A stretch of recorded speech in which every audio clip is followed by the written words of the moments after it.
আসসালামু আলাইকুম। Welcome to sweet and সাভরি চ্যানেলে। সবাই কেমন আছেন? আলহামদুলিল্লাহ, আমি অনেক ভালো আছি।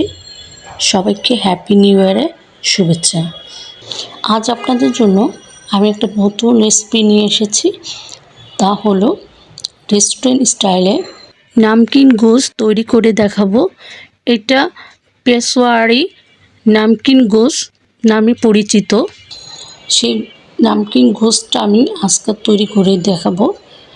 আমি চুলাতে একটা হাঁড়ি বসিয়ে দিয়েছি। তার মধ্যে আমি 1 কেজি মতো মাংস তেলে দিয়ে দিলাম।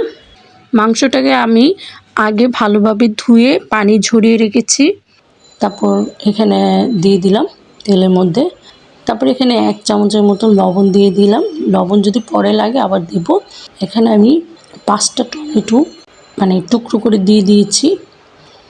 বেশি টুকরো করি না, মাঝখানে শুধু টুকরো করেছি, দিয়ে দিলাম। দিয়ে এটাকে ভালোভাবে নেড়ে চেড়ে ঢেকে দেব যেন টমেটোটা ভালোভাবে সিদ্ধ হয়ে যায়। আমার টমেটোটা মোটামুটি গলে গিয়েছে। এখন এর মধ্যে আমি কিছু মশলা অ্যাড করব।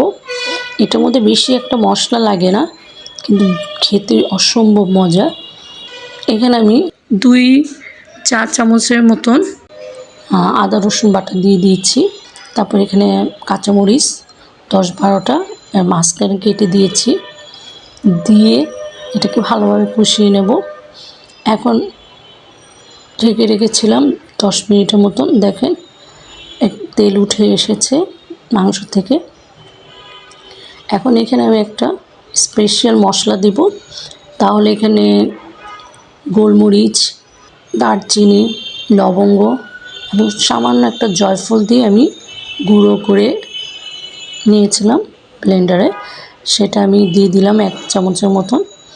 তারপর দিয়ে দেব হাফ কাপের মতন পেঁয়াজ কুচি দিয়ে দেব। পেঁয়াজটা অবশ্যই পরে দিবেন। তারপর আবার একটু কষিয়ে নিচ্ছি ভালোভাবে। পানি দিয়ে দিলাম মাংসটা আরও ভালোভাবে সিদ্ধ হওয়ার জন্য। আবার আমি এটাকে ঢেকে দেব 10 মিনিটের মতো ভালোভাবে সিদ্ধ হওয়ার জন্য। দেখেন আমার মাংসটা ভালো মতো সিদ্ধ হয়ে গেছে। এখন আমি এখানে ধনেপাতা দিব। অবশ্যই ধনেপাতাটা দিবেন, খেতে অসম্ভব মজা লাগে। ভালোভাবে এটাকে মিক্সড করে নিচ্ছি ধনেপাতাটা। এখানে আমি আদা কুচি করে দিয়ে দিলাম। আদা কুচিটা দিবেন, দিলে ভালো লাগে। দেখুন কতটা সুন্দর হয়েছে। হয়ে গেল আমার রেস্টুরেন্ট স্টাইলে নামকিন গোশত। এটা বাসায় অবশ্যই বানিয়ে খাবেন আর আমাকে কমেন্টস করে জানাবেন কেমন হয়েছে। আমার এই ভিডিওটা যদি ইউটিউব থেকে দেখে থাকেন অবশ্যই লাইক, শেয়ার, কমেন্টস, সাবস্ক্রাইব করবেন। আর এই ভিডিও ডিসক্রিপশন বক্সে আমার ফেসবুক লিঙ্কটা দেওয়া থাকবে। অবশ্যই লাইক, শেয়ার, ফলো দিয়ে রাখবেন। দেখেন আমি একটা ছিঁড়ে দেখালাম কতটা ভিতরে জুসি আছে এবং অনেক সফট হয়েছিল মাংসটা।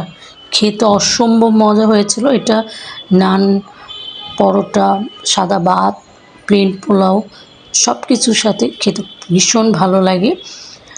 আপনারা একবার হলে বানিয়ে খাবেন আর আমাকে কমেন্টস করে জানাবেন কেমন হয়েছে। আজ এই পর্যন্ত। সবাই ভালো থাকেন, সুস্থ থাকেন। আবারও সবাইকে হ্যাপি নিউ ইয়ার।